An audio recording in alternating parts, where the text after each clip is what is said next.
دشمن نے اس مار کے حق کے بعد اپنی ناکامی جو تھی اس کی، اب اس سے اس کی خفت کو مٹانے کے لیے، اس کی جو امبیرسمنٹ تھی انٹرنلی اینڈ ادروائز، ایک بار پھر اس نے بہت سارے غیر ذمہ دارانہ دعوے کرنا شروع کر دیے۔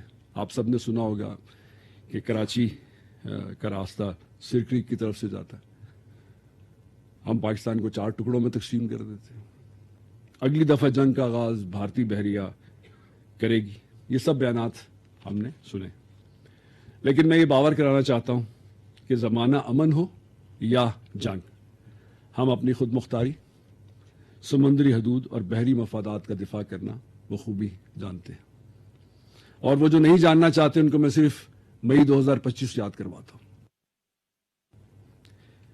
کہ جب بھارتی بحریہ کے جو اتنے بلند و بانگ دعوے تھے اور عددی برتری اسٹیبلش تھی، اس کے باوجود اس کی ہمت نہیں تھی کہ ہمارے پانیوں کی طرف رخ کرے۔ جو آپ نے کلپس دیکھے، جیسے ڈی جی نے بھی کہا، وہ ایک جھلک ہے ہماری حربی تیاریوں کی۔ ہم امن کے خواہاں ضرور ہیں، بٹ یہ ہماری ویکنس نہیں ہے، ہم اپنی تیاریوں سے بالکل بھی غافل نہیں ہیں۔ اور جس طرح حالات بدل رہے ہیں، کریکٹر آف وار چینج ہو رہا ہے، ٹیکنالوجیز اویلیبل ہو رہی ہیں، ان کو تمام کو ہم بروئے کار لا کے اپنی صلاحیتوں کو دن بدن مزید پالش کر رہے ہیں for any eventuality that may be fall upon اس۔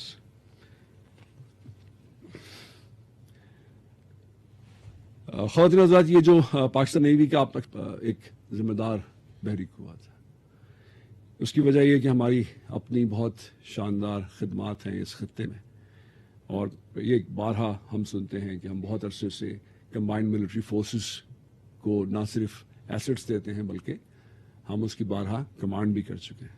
ہم ریجنل میری ٹائم سیکیورٹی پٹرولز کرتے ہیں اس ایریا میں تاکہ سیفٹی اینڈ سیکیورٹی آف میرینرز کو ہم ایشور کر سکیں۔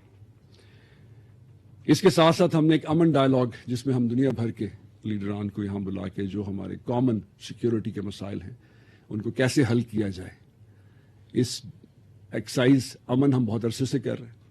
اس کے ساتھ ابھی جو لیٹسٹ ایڈیشن ہے وہ امن ڈائلاگ ہے، تاکہ ان جو لوگ ہیں ان سے مشورے کے بعد ایک کامن کنسنسس ڈیولپ کیا جائے کہ اس ایریا کے جو سمندر کے چیلنجز ہیں سیفٹی سیکیورٹی کے کامن، اس سے کیسے نبرد آزما ہوا جا سکتا ہے۔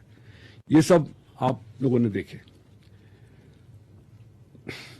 جو ابھی اس خطے میں کشیدگی ہے جو ابھی چل رہی ہے، جیسے ڈی جی نے بھی اپروپریٹلی بتایا کہ net Pakistan has emerged as a net security regional stabilizer in this entire region، and الحمدللہ اللہ نے ہمیں وہ عزت دی۔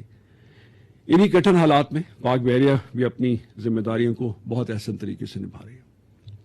ہمارے بحری اثاثے اس وقت مسلسل سمندر میں موجود ہیں، اور ان کی موجودگی نہ صرف ہمارے اپنے جو سی فیررز ہیں، جو مرچنٹ شپ کے عملہ ہے جو صبح شام سمندر میں ترسیلات کا کام کرتا ہے، نہ صرف ان کے لیے ری ایشورنس ہے بلکہ جو انٹرنیشنل سی فیررز ہیں، so we have been actually providing them also lot of services، کہ وہ بھی ہمارے پریزنس کے اوپر کاؤنٹ کر سکتے ہیں اور کر رہے ہیں۔ پچھلے مہینے آپ نے خبر دیکھی ہوگی کہ گولڈ آٹم نامی ایک جہاز تھا جس پہ آگ لگنے کا واقعہ ہوا تھا عمان کے قریب۔ اس میں ڈفرینٹ کنٹریز کے کوئی کرو ممبرس تھے۔ ہمارا قریب ترین جہاز تقریباً 130 میل پہ تھا۔ جب ہمیں انفارمیشن ملی تو وی امیڈیٹلی ڈسپیچڈ آور شپ۔ اس نے جا کے وہاں پہ نہ صرف اس کی آگ بجھائی بلکہ 18 جو کرو ممبرس تھے ان کو بحفاظت ریسکیو بھی کیا۔ ہماری اطلاع کے مطابق جہاں یہ انسیڈنٹ ہوا تھا بھارتی بحریہ کا جہاز صرف 30 میل پہ تھا۔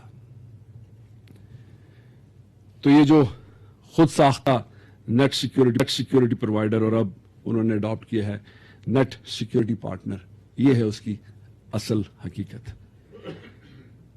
چند روز پہلے ایک فنی خرابی کا شکار ہونے والا جہاز ایم وی گوتم آپ نے نیوز میں فالو کیا ہوگا، جس کے اندر سب کرو ممبرز بھارتی تھے۔ اس کے ریسکیو کے لیے، اس کو اسسٹنس پرووائڈ کرنے کے لیے ہم نے پاکستان میری ٹائم شپ کشمیر کو ڈسپیچ کیا، اور اس نے افیکٹولی ٹائم پہ پہنچ کے اس کو جو بھی اسسٹنس چاہیے تھی وہ پرووائڈ کی۔ اور یہ جیسے میں نے پہلے کہا ایک حقیقت ان کی ہے، کشمیر ریسکیوڈ انڈیا۔ تو ایک حقیقت میں نے آپ کو ان کی بتائی اور ایک ہماری حقیقت آپ کے سامنے مختصراً میں نے بیان کر دی۔ حضرات، بحر عرب، خلیج عمان اور بحر ہند، میں میری ٹائم سیکیورٹی، دہشت گردی کی روک تھام اور منشیات کی اسمگلنگ کے خلاف